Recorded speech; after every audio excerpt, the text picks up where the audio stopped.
Well, love him or hate him, President Trump was crystal clear in his campaign. He promised to cut wasteful government spending. He told the voters and the world that he intended to ask Elon Musk to review and help fix our nation's fiscal mess. Now, it's rare that a politician gets the job and then actually does what he promised to do. Half of Congress is losing their minds about this. It's almost as if they seem surprised. And half the nation just wants him to try to fix things and fulfill his promises to the voters. Bureaucrats are furious over the discoveries made public by Elon Musk. And the end of the gravy train is making some folks afraid. But someone needs to stop the apparent inappropriate use of millions, perhaps even billions of tax dollars being flushed to achieve partisan goals, and in many cases potentially fraudulent or possibly even illegal schemes. We'll know more soon. This stuff isn't going to be hidden, and there's going to be all kinds of characterizations about the whole story. But what I do know now is that my uninformed friends are mistaken about their basic assumptions. Those who suggest that an unelected official has no authority to hamper the work of an organization established by Congress miss the facts. Real facts can be a pesky thing in politics, and they often seem completely irrelevant in social media circles. So to those who believe that an unelected official cannot touch U.S. aid, please remember that U.S. aid was being run by unelected officials. And in fact, Congress did not establish the United States Agency for International Development, better known now as USAID. No, it was established by an executive order of President John F. Kennedy in 1961. He established USAID as part of his Foreign Assistance Act. Now, I would say that USAID has done some good things, and it's also done some bad things. But regardless, one president's executive order to begin something can be another president's executive order to end something. And in this case, one president promised to clean out the rat's nest of government waste wherever he found it. USAID likely has some angry rats. Not everyone needs to be afraid.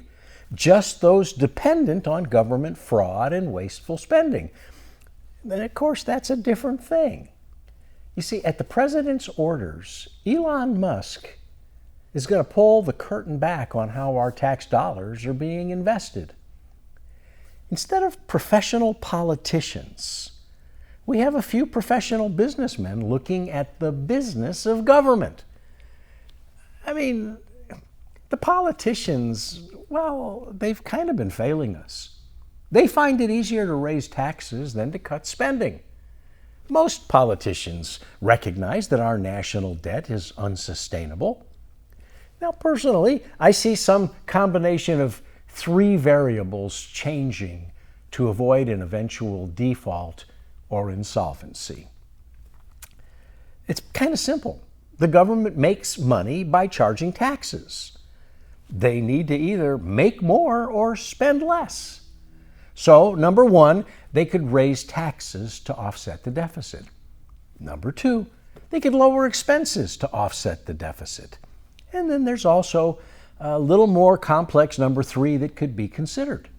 They could devalue the currency to indirectly offset the deficit by reducing the true cost of the debt.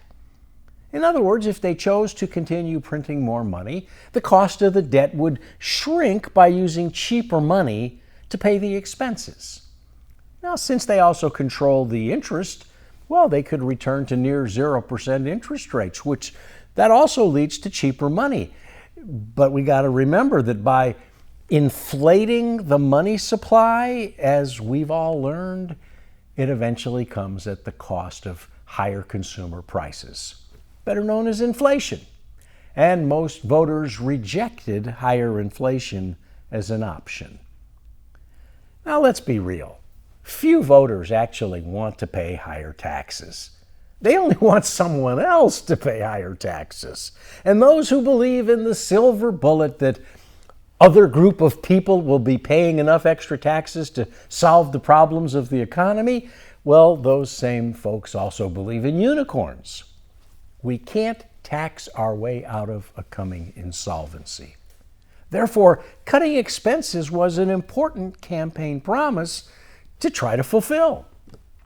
So to those people blaming the president for high egg prices, well, my comment would be, look, high prices seemed acceptable to most of you last month, last year, and throughout much of the prior few years. By the time Musk is done, I expect we will know more about the bird flu, the Wuhan flu, and where our money flew. This current chaos is only about one thing: U.S. aid. Wait until Musk digs into other government departments or the various places where there's potentially waste, fraud, or just plain bad business decisions. You know, the United States is probably the biggest business in the world. And I also think most would agree it's fiscally poorly run. It's not a very good business in that regard. And given the enormous national debt, it makes sense to try and force some good business decisions as an overlay of this world's largest business to try and improve the results. Any corporate executive that got the company into the type of horrific debt that our company as a nation is in, well, he'd be fired. And I guess that's what happened in the last election. There's a new executive in charge. Now, who knows what will be uncovered? I'm clearly not an economist, and I'm no climate scientist or political guru. In fact, I'm just a Bible preacher in a flannel shirt. But I believe, wait for it, in climate change. Actually, I foresee the total destruction of the ozone layer, and it's coming. But not from bovine flatulence, coal-fired power plants, or carbon emissions.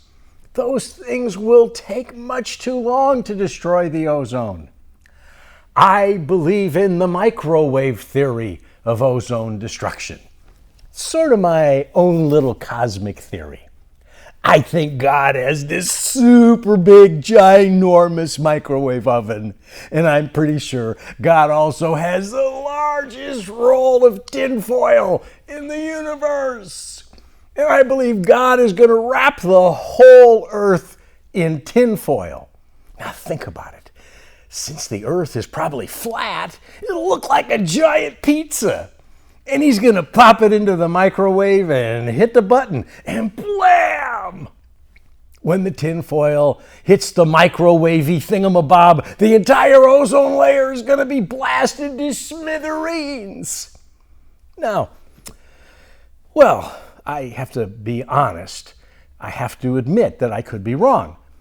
I've never actually visited smithereens, and I don't really know in which quadrant of the pizza smithereens is located. And by the way, I leave room for errors in my scientific theories. Instead of a pizza, I don't know, maybe it'll look more like a big Yukon Gold baked potato. I've never actually done the math.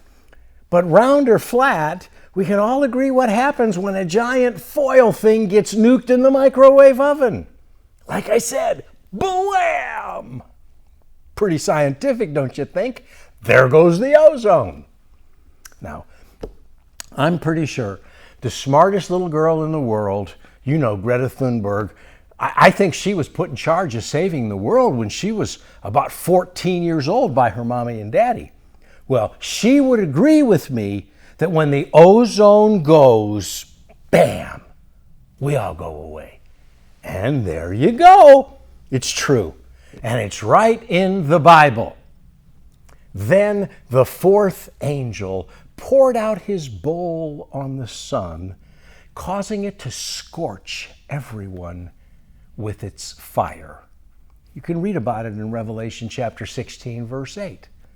Greta and her mentor, Al Gore, they were right. Someday everyone will recognize it.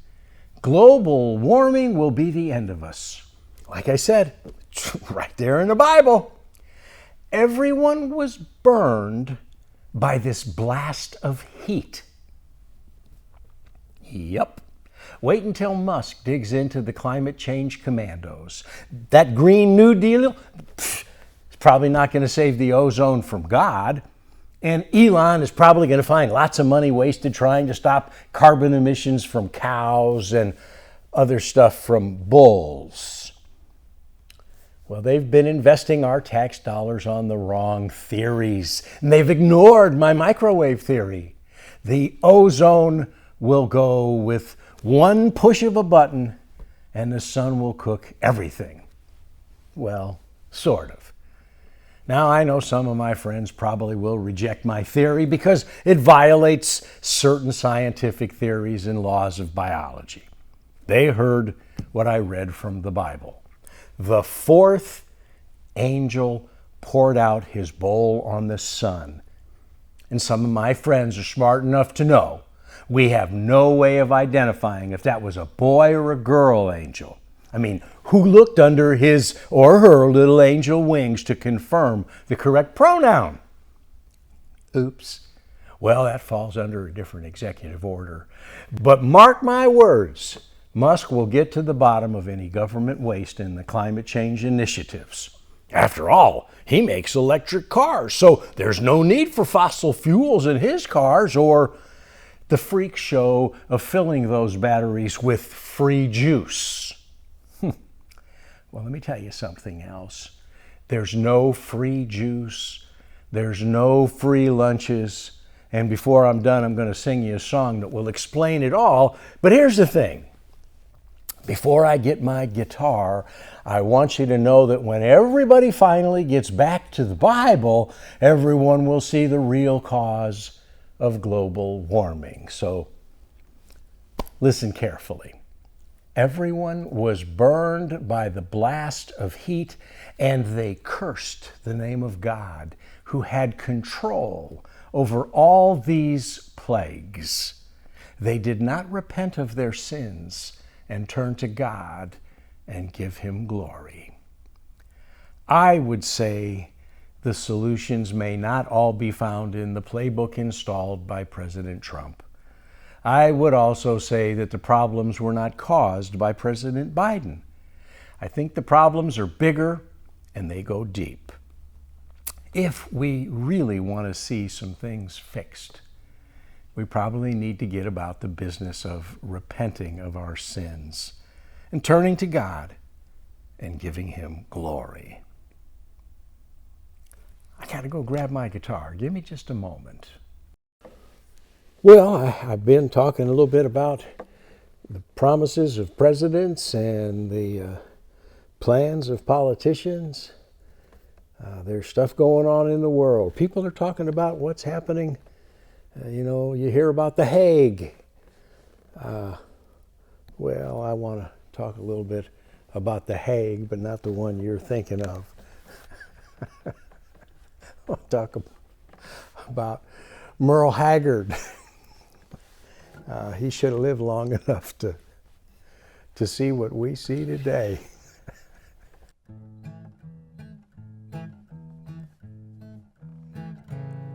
There's a big brown cloud in the city. The countryside's a sin. The price of life is too high to give up. It's gotta come down again. When the worldwide war is over and done and the dream of peace comes through, we'll all be drinking that free bubble up and eating that rainbow stew. When they find out how to burn water and the gasoline car is gone, when an airplane flies without any fuel and the satellite heats our home, one of these days when the air cleans up, the sun comes shining through, we'll all be drinking that free bubble up and eating that rainbow stew. Eating rainbow stew in a silver spoon underneath that sky of blue.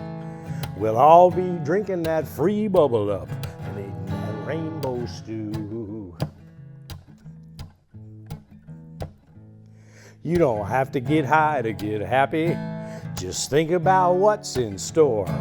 When people start doing what they ought to be doing, they won't be booing no more. When a president goes through the White House doors, does what he says he'll do, we'll all be drinking that free bubble up and eating that rainbow stew.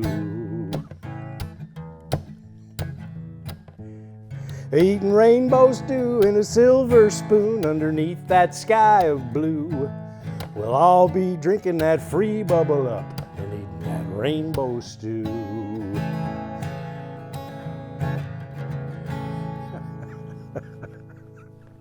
No, I ain't even gonna apologize.